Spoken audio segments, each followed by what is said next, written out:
Welcome back, YouTubers, to the Evil Bad Book Club, where we're going to read chapter 23 of the Turner Diaries, the most controversial chapter yet.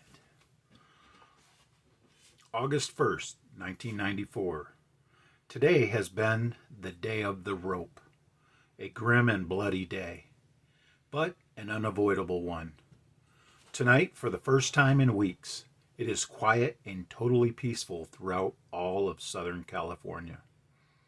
But the night is filled with silent horrors. From tens of thousands of lampposts, power poles, and trees throughout this vast metropolitan area, the grisly forms hang. In the lighted areas, one sees them everywhere. Even the street signs at intersections have been pressed into service. And at practically every street corner I passed this evening on my way to HQ, there was a dangling corpse. 4 at every intersection. Hanging from a single overpass, only about a mile from here, is a group of about 30 each with an identical placard around its neck, bearing the printed legend, "I betrayed my race." 2 or 3 of that group had been decked out in academic robes before they were strung up, and the whole batch are apparently faculty members from nearby UCLA campus.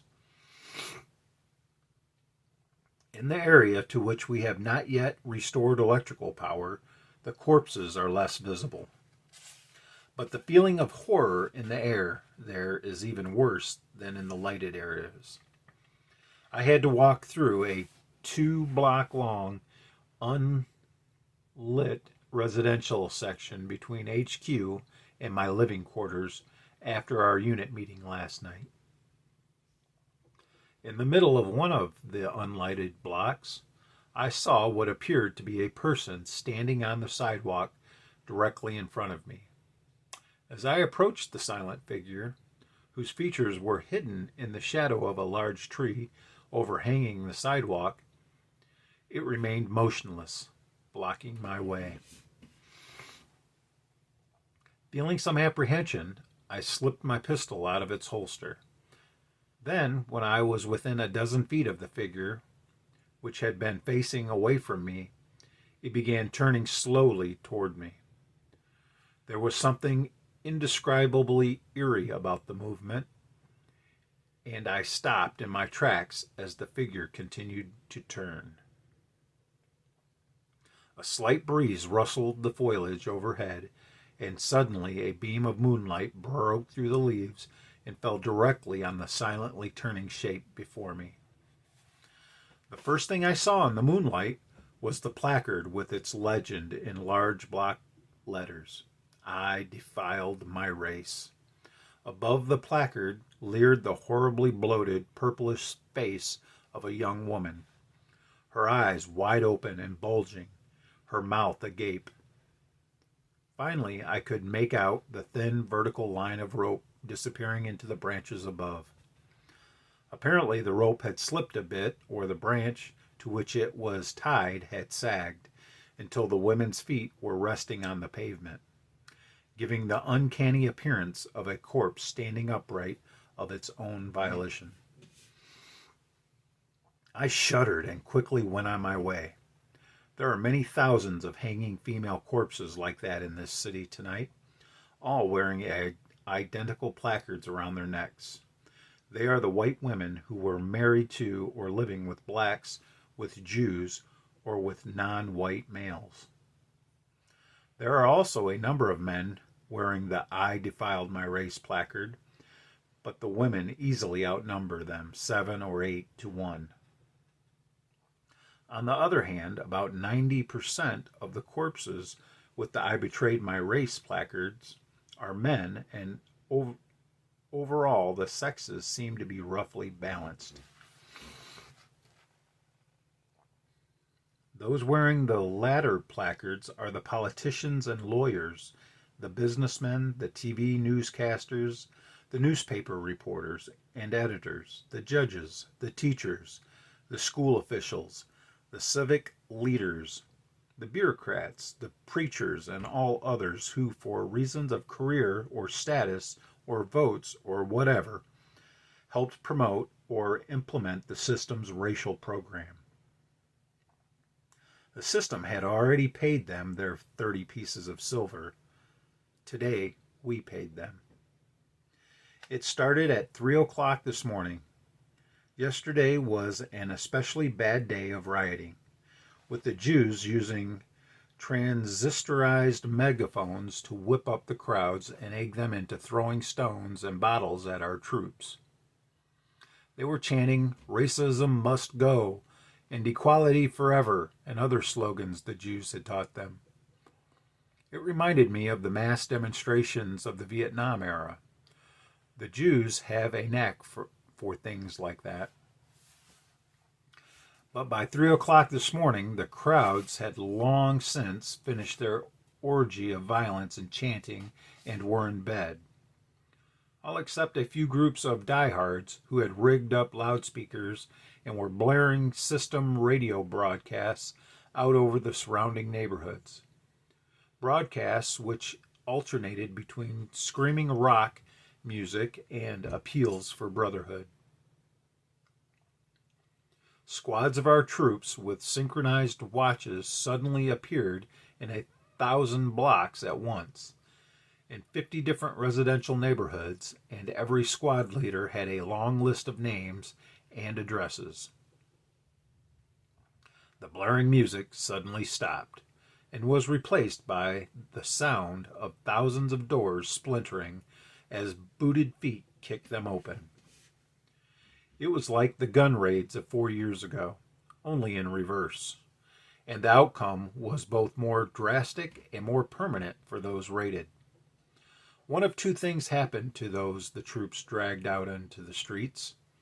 If they were non-whites, and that included all the Jews and everyone who even looked like he had a bit of non-white ancestry, they were shoved into hastily formed columns and started on a no-return march to the canyon in the foothills north of the city. The slightest resistance, any attempt at backtalk, or any lagging brought a swift bullet. The whites, on the other hand, were in nearly all cases hanged on the spot. One of the two types of pre-printed placards was hung on the victim's chest. His hands were quickly taped behind his back, a rope was thrown over a convenient limb, signpost with the other end knotted around his neck, and he was then hauled clear of the ground with no further ado and left dancing on air while the soldiers went to the next name on their list. The hangings and the formation of the death columns went on for about 10 hours, without interruption. When the troops finished their grim work early this afternoon and began returning to their barracks, the Los Angeles area was utterly and completely pacified. The residents of the neighborhoods in which we could venture safely only in a tank yesterday were trembling behind closed doors today, afraid even to be seen peering through the crack in drawn drapes. Throughout the morning there was no organized or large-scale opposition to our troops, and by this afternoon even the desire for opposition had evaporated. I and my men were in the thick of things all day, mostly handling logistics. When the execution squads began running out of rope, we stripped several miles of wire from power poles to use in its place. We also rounded up hundreds of ladders. And we were the ones who pasted on the proclamations from Revolutionary Command in each block, warning all citizens that henceforth any act of looting, rioting, or sabotage, or any failure to obey the command of a soldier will result in the summary execution of the offender. The proclamations also carry a similar warning for anyone who knowingly harbors a Jew or other non-white, or who willfully provides false information to or withholds information from our police units. Finally, they list the reporting point in each neighborhood to which every person, at a time and date depending upon the position of his name in the alphabet, is to report for registration and assignment to a work unit. I nearly got into a shooting fight with a company commander near City Hall this morning about 9 o'clock. That's where we were taking all the big shots to be hanged. The well-known politicians, a number of prominent Hollywood actors and actresses, and several TV personalities. If we had strung them up in front of their homes like everyone else, only a few people would have seen them, and we wanted their example to be instructive to a much wider audience. For the same reason, many of the priests on our list were taken to one of 3 large churches where we had TV crews set up to broadcast their executions. The trouble was that many of the big shots were arriving at City Hall already more dead than alive. The troops on the transport trucks were really giving them a working over. One famous actress, a notorious race mixer who had starred in several large-budget interracial love epics, had lost most of her hair, an eye, and several teeth, not to mention all of her clothes, before the rope was put around her neck. She was a bruised and bloody mess. I wouldn't have known who she was if I hadn't asked. What, I wondered, was the point in publicly hanging her if the public couldn't recognize her and draw the proper inferences between her former behavior and her punishment? I was drawn to a commotion near one of the trucks which had just arrived. A grossly fat old man, whom I immediately recognized as the federal judge who had handed down some of the system's most outrageous rulings in recent years, including the one confirming the power of arrest granted by the Human Relations Councils to their black deputies, was resisting the efforts of the troops to pull off his pajamas and dress him in his judicial robe. One of the soldiers knocked him down, and then 4 others began kicking him and repeatedly slamming him in the face, stomach, and groin with their rifle butts. He was unconscious and perhaps already dead when the rope was knotted around his neck and his limp figure was hauled about halfway up a lamppost. A TV cameraman was recording the whole scene and broadcasting it live. I was thoroughly disgusted by this latter incident and by several others of a similar nature, and I sought out the officer in charge of the troops there to lodge my complaint. I asked him why he wasn't maintaining proper discipline among his men, and I told him in strong terms that the beatings of the prisoners were counterproductive. We must maintain a public image of strength and uncompromising ruthlessness in dealing with the enemies of our race. But to behave like a gang of Ugandans or Puerto Ricans hardly accomplishes that. Note to reader, Uganda was a political subdivision of the continent of Africa during the Old Era, when the continent was inhabited by the Negro race. Puerto Rico was an Old Era name of the island of New Carolina. It is occupied now by the descendants of white refugees from radioactive areas of the southeastern United States. But before the race purges in the final days of the Great Revolution, it was inhabited by a mongrel race of especially unsavory character. Above all else, we must now show ourselves as disciplined, since we will be demanding strict discipline on the part of the civilian population. We must never give vent to our feelings of frustration or our personal hatreds, but must show by our behavior at all times that what we are doing is serving a higher purpose. The captain exploded. He shouted at me to mind my own business. When I insisted that I was minding my business, he became red with anger and said that he, not I, was the one who had the responsibility and that he was doing the best he could under very difficult circumstances. He pointed out correctly that the organization had replaced nearly half the men in his company with untrained newcomers in the last month, and so it shouldn't be surprising to me that discipline wasn't all it might be. He also told me that he knew enough about the psychology of his men to understand the value of letting them beat the prisoners as a way of justifying to themselves that the prisoners were their enemies and deserved to be hanged. I really couldn't counter either of the captain's arguments, but I did note with some satisfaction that when he turned away from me, he strode angrily over to a group of soldiers who were brutally pistol whipping a long-haired, effeminate-looking youth in an outlandishly mod get-up, a popular rock performer, and ordered them to stop. Upon thinking about it, I have come to see things more from the captain's viewpoint. Of course, we must tighten up discipline a great deal as soon as we can, but for the moment it is better for us to have more political reliability and less discipline among the troops.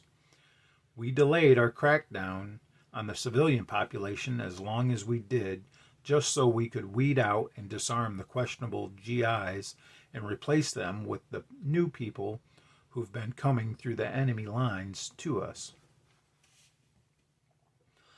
Also, we wanted time to accustom the troops to the new order of things here and to give them at least a little ideological preparation for today's work.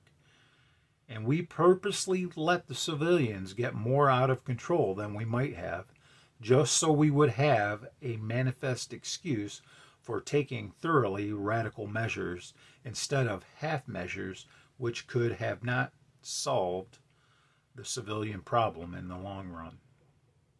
One other reason for the delay, I learned today, was that we needed time to finish compiling our arrest lists. For several years, organization members here, just as in other parts of the country, have been building their dossiers of system toadies, Jew fawners, equalitarian theorists, and other white race criminals, along with their street directories of all non-whites residing in predominantly white areas. We were able to use the latter, which were kept quite up to date even during the last month, without modification, but the dossiers required a huge amount of evaluation and weeding. In the first place, there were far too many of them. For example, a white family might have a dossier as a race criminals because of a neighbor had once observed a black attending a cocktail party at their home, or because they displayed one of the Equality Now bumper stickers, which have been distributed so widely by the Human Relations Councils. In general, unless there was also other evidence in a particular dossier, these people were not put on the arrest list. Otherwise, we'd have had to hang better than 10% of the white population, an entirely impractical task. And even if we could hang that many people, there would be no good reason for it. Most of that 10% are really no worse than most of the other 90%. They have been brainwashed. They are weak and selfish. They have no sense of racial loyalty. But the same things are true of most people these days. People are what they have become, and we have to accept that as a starting point. Actually, it has been true all through history that only small portions of a population are either good or evil. The great bulk are morally neutral, incapable of distinguishing absolute right from absolute wrong, and they take their cue from whoever is on top at the moment. When good men are the rulers and the program makers for a society, The population as a whole will reflect this, and people with no originality or moral sense of direction of their own will nevertheless fervently support the highest aims of their society. But when evil men rule, as has been the case in America for many years now, most of the population will wallow happily in degeneracy of the worst kind and will self-righteously parrot every filthy and destructive idea that they have been taught. Most judges today, most teachers, actors, civic figures, etc., are not being consciously and deliberately evil or even cynical in following the lead of the Jews. They think of themselves as being good citizens, just as they would think of themselves if they were acting in diametrically opposite way under the influence of good leaders. Thus, there is no point in killing them all. This moral weakness will have to be bred out of the race over hundreds of generations. For now, it is sufficient for us to eliminate the consciously evil portion of the population, plus a few 100,000 of our morally crippled good citizens across the country as an example to the rest. The hanging of a few of the worst race criminals in every neighborhood in America will help enormously in straightening out the majority of the population and reorienting their thinking. In fact, it will not only help, but it is absolutely necessary. The people require a strong psychological shock to break old habits of thought. I understand all this, yet I must admit that I was troubled by some of the things I witnessed today. When the arrests first started, the public didn't realize what was coming, and many citizens were cocky and abusive. I was present shortly before dawn when the soldiers dragged about a dozen young people out of a large house near one of the university campuses. And they, as well as their housemates, who were not arrested, were screaming obscenities at our men and spitting on them. All but one of those arrested were either Jews, blacks, or mongrels of various sorts, and two of the loudest of them were immediately shot while the others were herded into a marching column. The last was a white girl about 19, a bit flabby but still pretty. The shootings had calmed her down enough so that she was no longer screaming racist pigs at the soldiers, but when the preparations for her hanging shortly thereafter awakened her to her own fate, she became hysterical. Informed that she was about to pay the price for defiling her race by living with a black lover, the girl wailed, "But why me?" As the rope was knotted around her neck, she blubbered out, "I was only doing what everybody else was. What are you picking on? Why are you picking on me? It's not fair. What about Helen? She was sleeping with him too." At this last outcry before the girl's breath was cut off forever, one of the other girls, presumably Helen, in the group of non-silent spectators on the lawn, shrank back in terror. Of course, no one answered the girl's question, "Why me?" The answer is simple, that her name happened to be on our list and Helen's didn't. There's nothing fair about that, or unfair either. The girl who was hanged deserved what she got. Helen probably deserves the same fate, and she is undoubtedly suffering the torments of the damned now, in fear that she eventually will be found out and forced to pay the price her friend did. This little episode has taught me something about political terror. Its very arbitrariness and unpredictability are important aspects of its effectiveness. There are a great many people in Helen's situation whose fear that lightning may strike them at any moment will keep them walking on eggs. The melancholy aspect of the episode is epitomized in the girl's lament, "I was only doing what everyone else was." That is a bit of an exaggeration, but it is true enough that had others not set a bad example for her, the girl probably would not have become a race criminal. She paid as much for the sins of others as for her own. Now I realize more than ever before how essential it is that we instill in all our people a new moral basis, a new set of fundamental values, so that we will no longer be morally adrift like the unfortunate girl was, and like the great majority of Americans are today. This total lack of any healthy or natural morality was brought home to me again just before noon. We were hanging a group of about 40 land developers and real estate brokers outside the offices of the Los Angeles County Fair Housing Association. They had all participated in a special program which made lower mortgage rates available for racially mixed families buying homes in predominantly white neighborhoods. One of the realtors was a sturdy, handsome fellow of about 35 with a blonde crew cut. He was vehemently defending himself. Hell, I never agreed with any of this race mixing crap. Makes me sick to my stomach to see these mixed families with their mongrel brats. But a man has to make a living.